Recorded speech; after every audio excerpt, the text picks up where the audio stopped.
100 rupees అయింది madam. అవుతాయి. స్లోగా ఊరంతా తిప్పి తీసుకొచ్చి అసలు నీ బండి ఎక్కడమే ఎక్కువ, డబ్బులు కూడా ఇవ్వను. నీ వల్ల నాకెంత లేటో తెలుసా? అదేంటి మేడం అలా అంటారు? నేను న్యాయంగానే అడుగుతున్నాను కదా మిమ్మల్ని. అయినా నువ్వేంటి నన్ను డిమాండ్ చేస్తున్నావు? Bloody cheap fellows. నేనేం డిమాండ్ చేయట్లేదు మేడం. ఏదో నా పూట గడుపుకోవడం కోసం నేను ఈ పని చేస్తున్నాను. నా కష్టానికే కదా మిమ్మల్ని అడుగుతుంది. కష్టమా? ఏదో మూన్ పైకి వెళ్ళి రాకెట్ నడిపి ఇండియాకి పేరు తీసుకొచ్చినట్టు. అవునులే, అంత చదువుకొని ఉంటే ఈ పని ఎందుకు చేస్తావు? అయినా నీలాంటి వాళ్ళతో నాకు మాట్లాడండి. తీసుకో.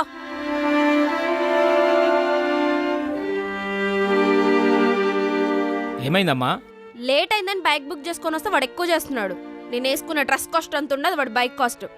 అలానే వదిలేస్తే నెత్తి మీద ఎక్కి కూర్చుంటారు.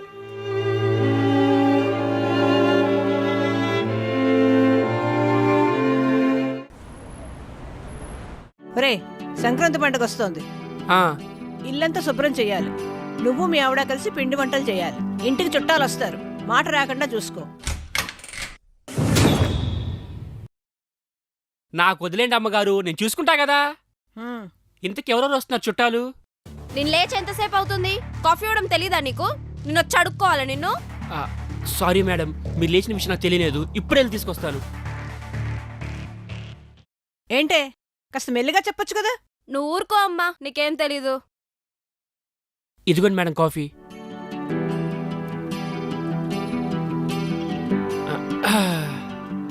అమ్మగారు, ఈ నెలైనా కొంచెం జీతం పెంచానండి. ఈ నెల వదురా, వచ్చే నెల చూద్దాంలే. అయ్యో, అలా అంటారేంటండి? ఇల్లు గడవడం చాలా కష్టంగా ఉంది అమ్మగారు. అయితే నువ్వు చేసే పనికి ఎంత ఇవ్వాలి, ఏం చేయాలని మాకు తెలుసు. మీ ఇల్లు ఎలా ఉంటే మాకేంటి?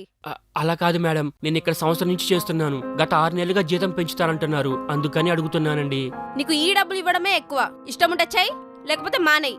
ఈ డబ్బులకు పనిచేసే వాళ్ళు చాలా మందే ఉన్నారు.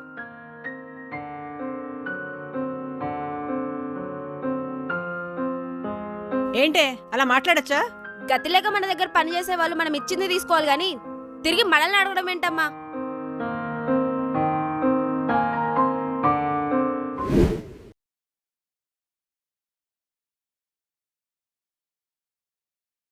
అమ్మా, అమ్మా, ఏంటే? నేను బయటికి వెళ్ళాలి. ఏవి బట్టలు వాష్ లేదు, ఐరన్ లేదు. పనివాడు మానేశాడుగా. మరి నేను ఇప్పుడు ఎలా వెళ్ళాలి బయటికి? మళ్ళీ పనివాడొచ్చి బట్టలు ఉతికి ఐరన్ చేసేదాకా ఆగాలి, లేదంటే నీ పని నువ్వు చేసుకోవాలి. ఏం అవసరం లేదు, నేను డ్రై వాష్కి ఇస్తా. ఈరోజు సండే. అబ్బా,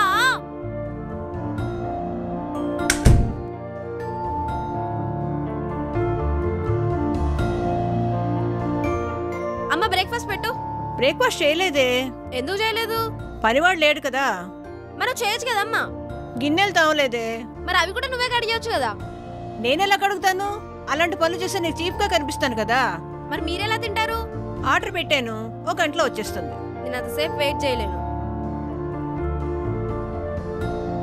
నాన్న, నేను అర్జెంట్ గా బయటికి వెళ్ళాలి. డ్రైవర్ లేడు, మానేశాడు. మరి నువ్వు డ్రాప్ చేయొచ్చు కదా.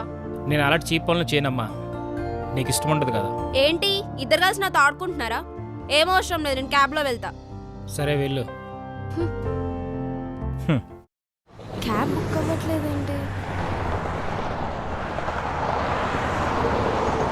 హలో భయ్యా. డ్రాప్ ఎక్కడ మేడం? జూబ్లీ హిల్స్. లేదు మేడం, సారీ.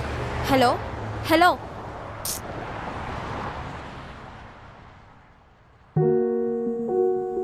డ్రాప్ ఎక్కడ మేడం?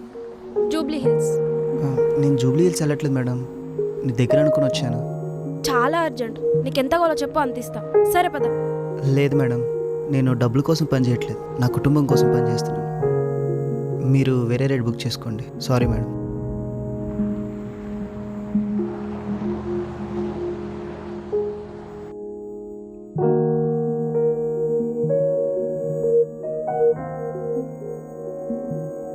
ఏంటమ్మా, ఇంకా వెళ్ళదా?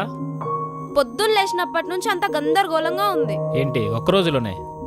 మార్నింగ్ నుంచి పని చేసేవాళ్ళు లేకపోతే డే సరిగ్గా లేదనిపిస్తుంది. అంటే మన డైలీ లైఫ్లో ఎంత సహాయం చేస్తున్నారో కదా.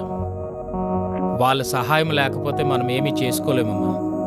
గుర్తుపెట్టుకో, వాళ్ళ మీద ఆధారపడి బ్రతుకుతున్నాం, కానీ అధికారం వల్ల కాదు. అయినా వాళ్ళు మనకన్నా తక్కువ వాళ్ళే కదా నాన్న.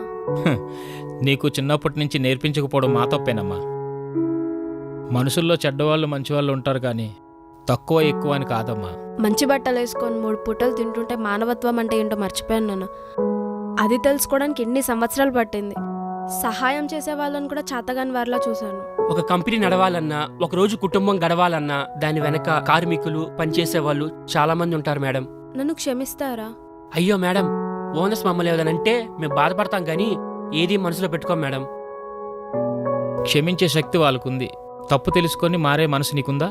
నిజంగా ఎప్పుడు ఇంకెవరిని తక్కువ చేసి మాట్లాడాను. కాఫీ తీసుకోండి మేడం. Thank you. నేను 12 నెలలు కష్టపడితే 12 లక్షలు సంపాదిస్తున్నా. అవును. అలా 30% గవర్నమెంట్కి ఇస్తున్నా అంటే సంవత్సరంలో 4 నెలలు నేను గవర్నమెంట్ కోసం పనిచేస్తున్నా. అది నా బాధ.